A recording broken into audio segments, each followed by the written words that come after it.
بسم اللہ الرحمن الرحیم۔ السلام علیکم ورحمۃ اللہ وبرکاتہ۔ اچھا تو پیارے دوستو، اللہ پاک نے اس دنیا میں جو بھی چیز بنائی ہے ہر ایک کا اپنا کام اور مقصد ہے، چاہے وہ پتھر میں پڑا کوئی کیڑا یا آسمان میں اڑتا پرندہ ہو۔ اللہ تعالیٰ نے انسان کو افضل بنایا، اس لیے ہمیں چاہیے اللہ تعالیٰ کا شکر ادا کرتے رہیں اور اس کے رسول صلی اللہ علیہ وآلہ وسلم پر درود شریف پڑھتے رہیں، اور اللہ تعالیٰ سے دعا ہے ہمارے خاتمہ ایمان پر ہو۔ تو دوستو، آج کی ویڈیو ایک خوبصورت مور کے بارے میں ہے جس کو جنت سے کیوں نکالا گیا۔ تو دوستو، اگر آپ چینل پر نئے ہو تو چینل کو سبسکرائب کر دیں اور بیل آئیکن کے بٹن کو پریس کر دیں تاکہ ہر آنے والی نئی ویڈیو آپ تک بآسانی پہنچ سکے۔ شکریہ، جزاک اللہ خیرہ۔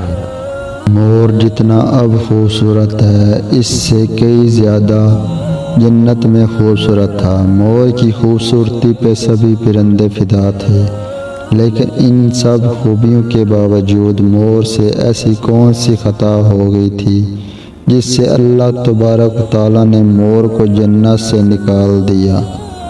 اللہ تبارک و تعالیٰ نے جب حضرت آدم علیہ السلام اور اماں حوا کو پیدا فرمایا، اس کے بعد ان کو جنت میں بھیج دیا۔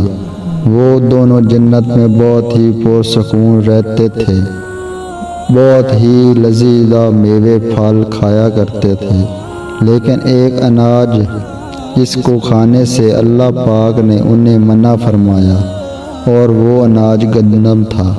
چونکہ شیطان حضرت آدم علیہ السلام کی وجہ سے ہی جنت سے نکالا جا چکا تھا، اس وجہ سے شیطان کی حضرت آدم علیہ السلام سے دشمنی ہو گئی تھی۔ شیطان یہ چاہتا تھا کہ وہ کسی بھی طرح حضرت آدم علیہ السلام کو جنت سے نکال دے اور ساتھ میں اماں حوا کو بھی جنت سے نکال دے۔ جب شیطان کو یہ خبر ہوئی کہ حضرت آدم علیہ السلام کو تمام میوے کھانے کی اجازت ہے لیکن گندم کھانے کی اجازت نہیں ہے، تو یہ شیطان انتقام کی آگ دل میں لے جنت کے دروازے کے پاس بیٹھ گیا اور 300 سال تک وہاں پر بیٹھا رہا کہ کوئی جنت کے دروازے سے باہر آئے اور شیطان اسے سے بات کر سکے۔ ایک دن اچانک سے مور جنت سے باہر آ گیا۔ شیطان اس کو دیکھتے ہی بہت خوش ہو گیا۔ شیطان نے پوچھا، اے خوبصورت پرندے، تم کون ہو؟ مور بولا، میں مور ہوں، اب تم اپنا تعارف کرواؤ۔ شیطان نے جواب دیا کہ میں عالم قربا کا ایک فرشتہ ہوں، میں اللہ پاک کی عبادت سے ایک پل بھی غافل نہیں رہا۔ میں چاہتا ہوں کہ میں جنت میں جاؤں، وہاں کی نعمتوں کا اپنی آنکھوں سے مشاہدہ کروں۔ شیطان مور سے کہنے لگا کہ تم مجھے جنت کے اندر لے جاؤ، میں تمہیں 3 ایسی باتیں بتاؤں گا جس سے تمہیں ابدی زندگی حاصل ہو جائے گی، تمہیں بڑھاپا اور بیماری نہیں آئے گی، تم ہمیشہ جنت میں ہی رہو گے۔ شیطان کی یہ باتیں سن کر لالچ میں آ کر مور نے کہا، مجھ میں تو اتنی طاقت نہیں ہے کہ میں تمہیں جنت کے اندر لے جاؤں، لیکن ایک سانپ میرا دوست ہے، وہ شاید تمہاری مدد کر سکے۔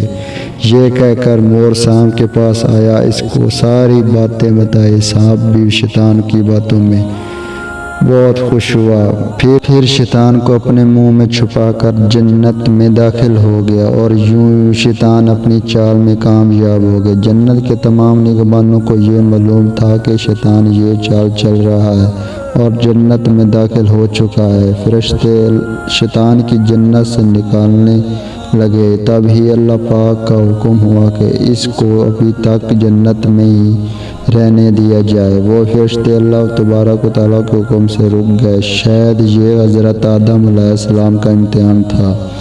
شیطان حضرت آدم علیہ السلام کے پاس آیا اور اماں حوا کے پاس جا کر اپنی محبت کا اظہار کرنے لگا۔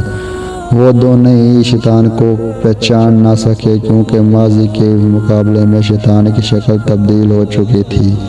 شیطان کہنے لگا کہ میں چاہتا ہوں کہ آپ دونوں ہمیشہ جنت میں اس طرح زندگی گزاریں، ہمیشہ خوشی رہیں۔ حضرت آدم علیہ السلام کی بات بہت غور سے سننے لگے۔ شیطان نے کہا، اگر آپ میری بات مان جائیں تو آپ کی جنت کی اور بھی تمام سہولتیں ملیں گی۔ حضرت آدم علیہ السلام شیطان کے بہکاوے میں آ کر کہنے لگے کہ یہ کس طرح ممکن ہے؟ شیطان کہنے لگا، ایک گندم کا دانہ اگر آپ دونوں چکھ لیں تو آپ کو ابدی حیات حاصل ہو جائے گی اور آپ جنت میں ہی رہیں گے۔ یہ بات سن کر حضرت آدم علیہ السلام کی دل میں لیکن ان کے دل میں اللہ کی نافرمانی کا خوف غالب ہو گیا، جبکہ اماں حوا شیطان کی باتوں میں آ گئی، جس پر اماں حوا نے حضرت آدم علیہ السلام کو راضی کر لیا۔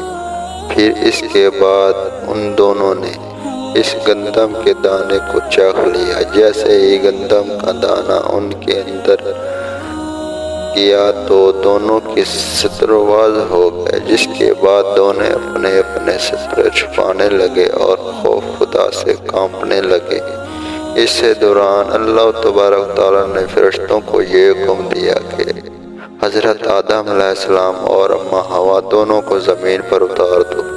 حضرت آدم علیہ السلام کو سری لنکا کے قریب نیچے زمین پہ بھیج دیا، جبکہ اماں حوا کو جدا کی سرزمین پر اتارا گیا۔ جن خوبصورت پیروں سے چل کر مور شیطان کو جنت کے اندر لے کر آیا تھا، وہی خوبصورت پاؤں اللہ پاک نے مور سے لے لیے۔ سانپ جو اپنے منہ میں شیطان کو چھپا کر لایا تھا، اس کے منہ کی خوبصورتی کی خوشبو کی چھاؤں پر اس میں زہر ڈال دیا گیا۔ پھر مور کے ساتھ ساتھ سانپ کو بھی جنت سے نکال دیا گیا۔ ناظرین، اس واقعہ سے ہمیں یہ سبق ملتا ہے کہ شیطان انسان کا کھلا دشمن ہے، وہ ہر طرح کی چال چلتا ہے۔ ہمیں چاہیے اللہ پاک کے احکامات پر عمل کریں۔ اگر یہ ویڈیو آپ کو پسند آئی ہو تو پلیز اس چینل کو سبسکرائب کر دیں اور بیل آئیکن کے بٹن کو پریس کر دیں تاکہ ہر آنے والی نئی ویڈیو آپ تک بآسانی پہنچ سکے۔ السلام علیکم ورحمۃ اللہ وبرکاتہ۔ جزاک اللہ خیرا۔